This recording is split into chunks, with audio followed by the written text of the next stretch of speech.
Porque ele já sabe que o advogado vai chegar ali para defender. E eles já estão tão saturados de ver gente fazendo coisa errada aí saindo. Eu acho que eles já prende, aí e o advogado vem lá soltar, né? Eu Agora- acho que agora- tem uns, né? Não todos, mas tem uns policiais. O clima, assim, fica aquela coisa assim, mais... como assim? Intimidadora. Intimidador. Sabe? Agora, com a imprensa também acontece muito isso. Inclusive, com advogados. Tem é. advogado Intimida. que intimida. É assim, às vezes por não conhecer o trabalho da imprensa. Qual a questão? Ele tá lá e vai filmar. Ele tá filmando, não quer dizer que você vai aparecer na TV, não. Entendi. Tu tá entendendo? Menor de idade. Todo mundo que trabalha na imprensa sabe que a pessoa não vai aparecer. Isso é óbvio. Só que tem advogado que chega, mostra não que ele é menor. Tá na cartilha de jornalista. Eu já sei disso, precisa Todo dizer, mundo não. sabe, tá entendendo? Mas tem advogado que causa esse problema e tal. Sim. Né? Chega até a ficar um clima complicado. Como você vai, já tem um clima complicado E às assim. vezes o advogado quer mostrar que tá fazendo, sabe? Que tá fazendo. que tá, Porque às o vezes, é muito cliente, isso. ele gosta... Uma coisa que, nesses anos que eu tenho já de advocacia, é dizer assim, aquele advogado é forte, aquele advogado ali é fraco. Às vezes é porque eles querem que o advogado brigue. Que o advogado grite com os outros, que o advogado fale. E às vezes não tem necessidade da gente falar. Às vezes não tem necessidade de falar de algum jeito mais ignorante. Até porque se a gente chegar ignorante em determinado lugar, a gente vai errar da mesma forma, né? E quando você é advogado criminal, esse pessoal que sempre precisa de advogado, que tem uma galerinha que já conhece advogado, já tem a cartilha, isso aqui, não sei o quê. Né? Os familiares, né? Muitas vezes familiares. E a gente escuta muita conversa. Como repórter policial, eu escutava muita conversa. Então, aquele ali não solta nem pum, aquele ali não vai... solta ninguém não, ali não vai não. Fala com fulano desenrola. Tem um primo Já meu que foi sabe. preso, um cunhado, isso aqui. Tem a lista de parentes que já foi preso. Já conhece o advogado, né? Já tem uma certa estrutura familiar legalzinha. Aí já vai indicando. Ela vai pegar essa, isso aí não solta nem pum. Foi boa, mesmo. É uma aventura. Brenda tá cansada, Brenda? Tem que dar uma risada, Brenda. Tá pensando aqui. Deixei a lasanha no forno. Ih, rapaz. Vamos lá, hein? Saborear essa lasanha. Hashtag. Aí, doutor, aí você, depois de formada, já com a OAB, decidiu ir pra que área? Ou foi antes de OAB, antes de formação, que você decidiu mudar de área? Não, na verdade, quando eu me formei, eu não tinha área específica. Eu não tinha definido, na verdade, né? Sim. Dizer assim, vou atuar naquela área. Não, eu queria experimentar um pouquinho de cada, basicamente, para eu dizer o que eu gostar, né? Eu vou ficar, né? E aí, quando eu me formei, eu fui para esse escritório no centro, e foi uma indicação de um advogado que meu pai conhecia também, né? Aí acabou que indicou para esse outro que estava precisando de uma advogada no escritório. E acabou que eu fui para lá. E lá a demanda era previdenciário. A demanda maior era previdenciário. E eu nunca tinha estudado previdenciário, porque na faculdade não tinha essa cadeira, na época que eu estudei. E aí eu aprendi na prática. Fui aprendendo com esse outro advogado, que já sabia. Fui aprendendo na prática com ele previdenciário. E aí até hoje eu atuo em previdenciário. Mas, assim, não é uma área que eu... Diga assim, que eu amo previdenciário. É a área que eu me encontrei. Não. É uma área que eu atuo porque... Pela questão de demanda, porque eu já aprendi. Eu fiz a pós-graduação nessa área também. Sabe? Justamente para aperfeiçoar. Porque previdenciário... Tanto ele tem muita demanda, quanto ele tem muitas minúcias, né? Os detalhes que a pessoa tem que realmente se aprofundar para aprender. E aí eu atuo em previdenciário e até hoje eu atuo em previdenciário. Eu já saí desse escritório. E você falou que não era a sua área preferida. Não considerei a preferida. Minha área preferida de todos, assim, se for em questão de estudo, seria constitucional, que o povo não tem nem onde... Assim, basicamente atuação, né? Aquela coisa assim. Mas em questão de atuação, eu gosto muito de direito de família, que foi o que eu estagiei na defensoria. Amo direito de família. Direito de família eu sei indo e voltando. Eu aprendi tanto ali em direito de família. Direito civil normal, essas ações normais de consumidor, que é mais comum, né, de aparecer. E civil, família, consumidor, pronto. E atualmente eu tô estudando mais trabalhista também. Trabalhista. É questão de mais de previdenciário e trabalhista são diferentes. São diferentes. Sim. São diferentes. Mas geralmente quem atua em previdenciário atua em trabalhista. Mistura ali uma coisa com a outra. Acaba que um precisa um pouquinho do outro, sabe? Aí a gente acaba estudando os dois. Mas atualmente, assim, é uma área que eu tô despertando mais meu interesse trabalhista. Eu tô me aperfeiçoando estudando mais trabalhista, sabe? Há quanto tempo já nessa área específica? Trabalhista ou previdenciário? As duas coisas, né? Trabalhista... Como se mistura um pouquinho, né? Desde que eu tava nesse escritório, eu já pegava umas causas trabalhistas já. Comecei a pegar também lá. Só que era muito pouco mesmo. A demanda maior era previdenciário. Depois que eu saí de lá, é que eu estou estudando, me aperfeiçoando mais trabalhista e começou a chegar muito mais trabalhista do que previdenciário para mim. Depois que eu saí. Me diga uma coisa, então, você acredita que conhece vários outros advogados que trabalham nessa área aí, né, previdenciário, essa coisa. Qual é a relação com a correspondência jurídica? Você, previdenciário. Como é que o correspondente jurídico atua junto com vocês? Pronto. Quando eu saí do escritório, foi quando eu comecei a trabalhar com a doutora Brenda, né? Que Brenda se formou em Direito, mas ela atuava comigo, começou a atuar comigo com causas cíveis, normal, consumidor, coisas mais simples, né? E aí, eu atuando em previdenciário, eu dizia a ela, olha, eu atuo em previdenciário, então se chegar ações de pensão, de aposentadoria, de LOAS, né, que é o BPC, você pode... trazer para cá que a gente trabalha junto com essas ações.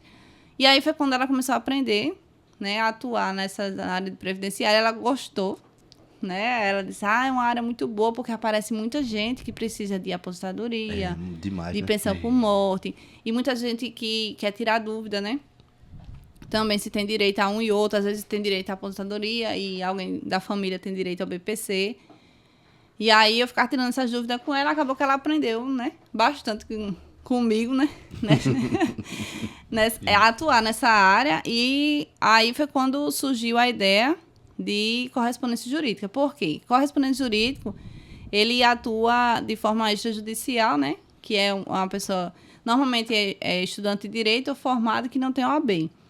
E aí ele vai para o fórum, faz algumas diligências para advogado, para facilitar a vida da gente, né? Ele adianta, né? As coisas. Tanto dá mais praticidade, né? No processo. Dá mais praticidade. Ajuda, porque a gente tem muita ação para fazer, muito questão de documentação e tal. Então, ele sabendo disso, Brenda, por exemplo, sabendo disso, ela já fazia essa parte todinha para mim. Já adiantava ela já entrava em contato com o cliente, ela já dizia qual a documentação necessária para determinada ação. E aí ela já mandava tudo pronto. Eu fazia a ação, eu dou entrada. Até hoje é assim, né? Eu dou entrada, mas essa questão extrajudicial ela faz. Até acompanhar o cliente, por exemplo, se for numa perícia, acompanhar o cliente no médico, para pegar um laudo, alguma coisa assim. E aí,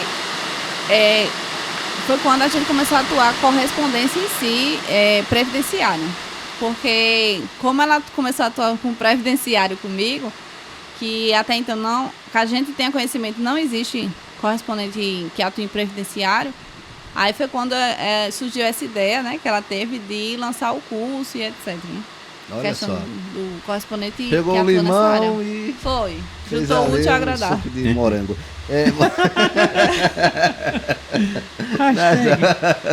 Aí, nessa questão de previdenciário, você correspondente jurídico, vocês enfrentam muito pepinos, principalmente quando vai no INSS, né? Com o cliente e tudo mais. Chega a ter briga, discussão, essa coisa. Tem aqueles captadores já na porta do INSS lá. Aí, às vezes, vem oferecer a gente, né? O serviço deles também. Aí quer levar os clientes da gente. Os por fora. Dá pra tu, rapaz. Quer levar. E os atendentes? Os atendentes, tem uns que é um amor. Né? Que aí trata a gente bem, facilita as coisas pra gente. Mas tem uns que bota um gigante na frente e diz que vai dar tudo errado pra resolver, entendeu? E tem uns que eu acho que já deve ser... Já tem os advogados amigos deles, né? Conhecidos deles. Sim, aí que a dificuldade do seu lado. A dificuldade da gente facilita dos outros. Facilita dos outros. Isso eu já vi, eu indo no INSS. Tinha atendente que... do INSS que dizia... Doutora, espera aí que eu vou... Já eu resolvo da senhora. Chegava outro, advogado conhecido, fulano, é meu amigo. Sentava, recebendo de fulano, dispensava fulano e eu lá parado esperando. A pessoa já tem um patrocinador, né? Todo canto tem, né? Todo canto tem. É um médico que diz, você vai passar isso aqui pra assadura, qualquer pomadeira, eu recomendo hipoglós. Porque já vai, né? A pessoa já tem as marcas específicas. E tem as atendentes que já tem o pessoal já deles, bicho, é complicado, viu? Em todo canto tem. Tem um fura-fila, tem jeito não. Tem esse fura-fila. Mas briga mesmo assim, de, né? Não sei o que, tal, INSS começou. Não. A pessoa já ali com as muletas, meteu a muleta no atendente. Pode acontecer, joga a muleta. Com certeza pode, não. Eu tenho uma questão também. Meu sogro, ele teve 25 anos de carteira assinada. Porém, algumas das assinaturas não depositaram o INSS dele no passado. Tem 2 carteiras cheias e tal, aquela coisa lá vai. Aí ele ficou impossibilitado de trabalhar. Com 62 anos, por aí. Hérnia de disco, lombar e cervical. Eita. Lombar e cervical. Aí pro serviço dele, que ele é pedreiro, ficou impossível, né? Ele poderia ser um porteiro, mas pedreiro não dá mais não. Aí ele ficou 2 anos recebendo com o auxílio doença. O auxílio, recebendo. Cortaram, tá, foi aquela questão, né, Brenda? Foi pra federal, né? Pra Justiça Federal, tá? Perícia só sei que chegou um determinado momento que não vai ter mais perícia, foi o que disseram a ele. E o processo tá correndo. Nisso ele já tá sem ter uma renda por 2 anos e 8 meses. Caramba! E ele, essa semana conversando com ele tá com uma dúvida. Ele disse, será que o pessoal lá do escritório já está recebendo e eu não sei? Eu disse, não é possível isso não. Ou é? Não é possível que alguém faça um negócio desse. Dizer que é possível hoje em dia eu não digo nada. Ele ficou com essa pulga atrás da orelha. A gente já teve tanta surpresa nessa vida de ver cada novidade. Não é? Porque ele tá achando muito demorado. 2 anos e 8 meses sem nada. É muito estranho, sem resposta. Realmente. Se já tá na Justiça Federal, ele já fez algumas perícias. Fez perícia na Justiça Federal, ele fez? Sim, também. Então já era para ter saído sentença, né? Ou então, pode ser que também esteja demorando agora, se tiverem questão de recurso, né? Se tiver recurso, aí pode ser que esteja demorando por causa disso. Mas, assim, se foi da última vez que ele fez a perícia para agora, até então, né? E já faz um ano, aí é estranho. É estranhíssimo, né? Faz tempo. Entendeu? Ele tá com o mesmo escritório desde o início, né? Desde quando ele foi entrada e tudo mais, essa coisa toda. É bom ver em que pé tá esse processo, né? Porque... E é normal modificar a senha o tempo todo? Ele fala de uma senha lá, é normal, né? Não é normal, na verdade, alguém sempre muda essa senha, né? Porque a gente... Quando a gente vai no INSS, quando a pessoa não tem senha, a gente consegue criar a senha. Ou se a pessoa teve a senha bloqueada ou não lembra da senha, aí pode ir no INSS, lá no atendimento no balcão rapidinho, dar o seu documento e a menina gera uma nova senha provisória. Essa senha provisória você coloca lá no aplicativo do INSS e aí já vai mandar você criar uma nova senha. Então, se essa senha, depois de criada, mudar, é porque alguém mudou. Entendeu? Não tem assim como essa volatilidade de ficar mudando a senha. Não, tem. E é justamente quem tinha a senha antiga, né? Exato. Inclusive, ele já fez 65, né? Já chegou na idade de aposentar. Porque antes ele queria se aposentar por invalidez, né? Por conta das hernias de disco. Tava com 62, 60 por aí. Aí hoje ele já tá com mais de 65. Já fez 65 e até agora nada. Não saiu aposentadoria. Tem que ver no processo em que pé tá, porque em que pé tá, né? Esse tempo todo é muito estranho mesmo. Demora, a Justiça Federal demora, mas importante para o trabalhador também verificar se a empresa está depositando, porque aconteceu com ele. Muitas empresas não depositavam o INSS. Hoje, após a reforma da Previdência, é obrigatório o trabalhador observar isso. Se o empregador está depositando a contribuição previdenciária dele certinho. Porque não há uma fiscalização para verificar se o empregador está depositando. Não existe. Não tem não. Então, o próprio trabalhador tem que estar atento a isso. Isso. Antes da reforma... Caramba. Pronto. Se no caso dele, teve um empregador que não fez esse recolhimento previdenciário dele, né? E aí ele quiser aposentar, ele pode comprovar a questão do trabalho, com a carteira de trabalho, né? E aí ele não vai ser prejudicado, mesmo que o empregador não tenha feito esse recolhimento. Pela carteira de trabalho dele, ele comprovando que estava trabalhando na época, ele consegue aposentar como se tivesse sido feito aquele recolhimento pelo empregador.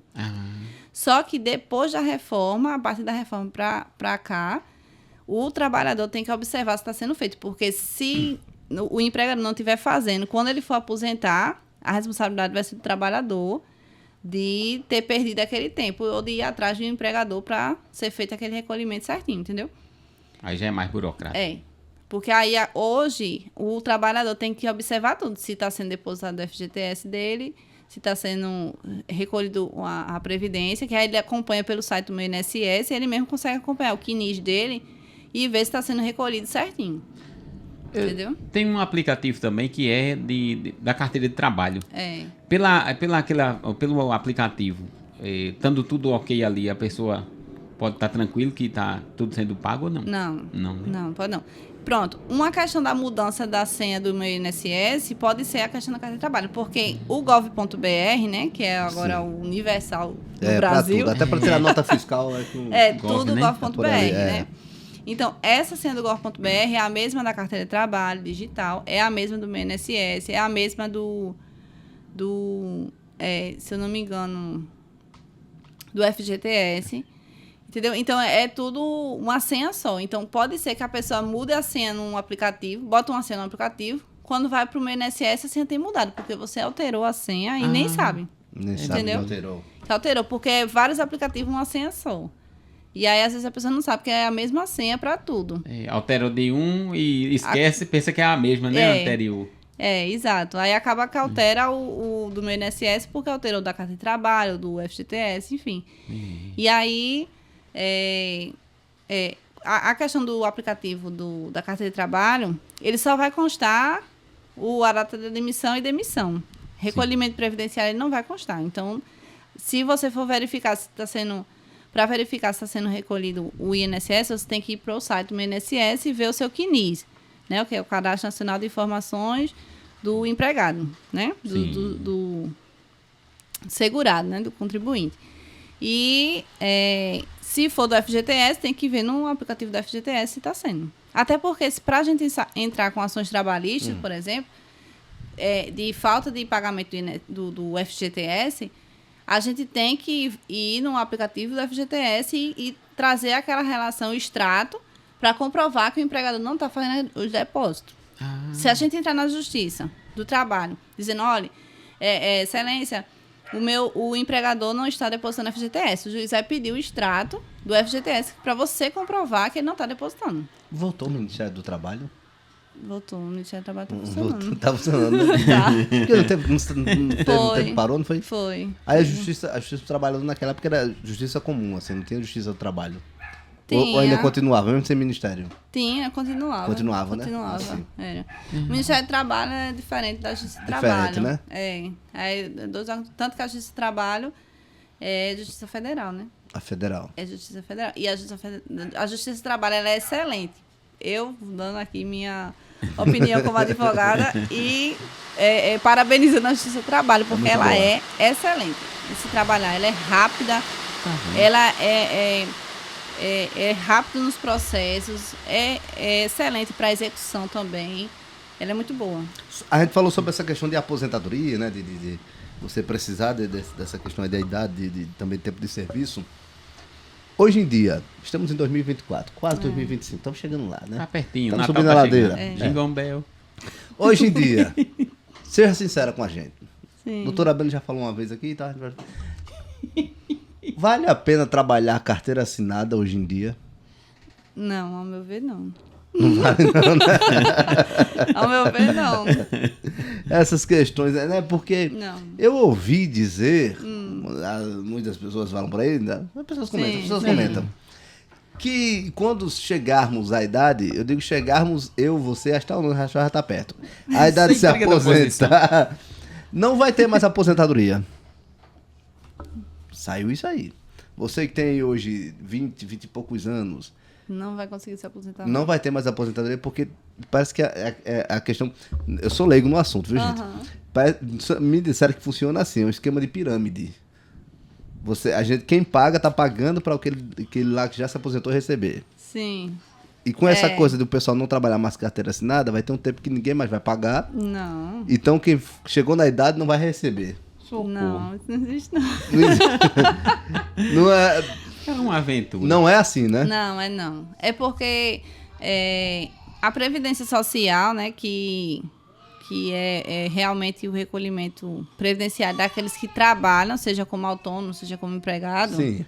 Ele, de fato, a gente paga não visando na nossa aposentadoria. Quando a gente estuda direito previdenciário, a gente vê isso, que a gente não está pagando para se aposentar, porque tem gente que, já ouvi muito, né, cliente dizendo assim, não, e eu paguei esse dinheiro todinho, eu vou perder que eu paguei o INSS. A maioria das pessoas né? pensa dessa maneira. Tantos anos, né? Tantos anos que eu paguei, perdi esse dinheiro todinho que eu paguei no INSS. Só que o recolhimento previdenciário, ele é obrigatório, né? Tanto para o autônomo, embora muitos autônomos não paguem. Não paga, né? Muitos autônomos não pagam.